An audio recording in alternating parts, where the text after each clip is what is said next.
দর্শক আসসালামু আলাইকুম দর্শক। তামিম ইকবাল খান বাংলাদেশ দলের একজন গুরুত্বপূর্ণ ব্যক্তি।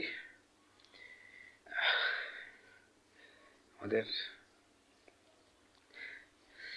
আমি কথা বলতে পারছি না। আমি নিউজটা শুনে খুব খারাপ লাগতেছে যে আমাদের তামিম ইকবাল অসুস্থ। সবাই তামিম ইকবালের জন্য দোয়া করবেন ভাই।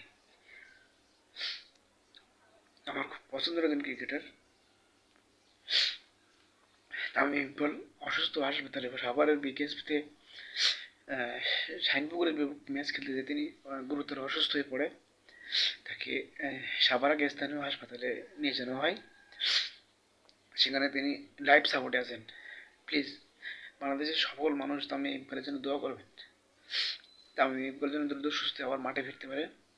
আমি একটু আগে এক সাংবাদিকের সাথে কথা বলছিলাম। তিনি জানাচ্ছিলেন যে তার হাটে নাকি রিং পরানো হচ্ছে এবং হেলিকপ্টার রেডি করা আছে, কিন্তু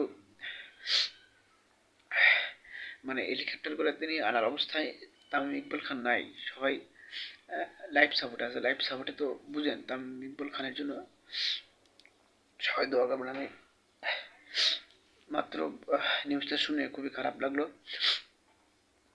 সবাই তামিম ইকবাল খানের জন্য দোয়া করবেন, তিনি দ্রুত সুস্থ হয়ে আবারও আমাদের মাঝে ফিরে আসতে পারে এবং সবার বাংলাদেশ ক্রিকেটের জন্য, বাংলাদেশ পাইপ টেনিস ক্রিকেটের জন্য, সকল বাংলাদেশ ক্রিকেটের উন্নতির জন্য তামিম ইকবাল খানের জন্য অবদান রাখতে পারে।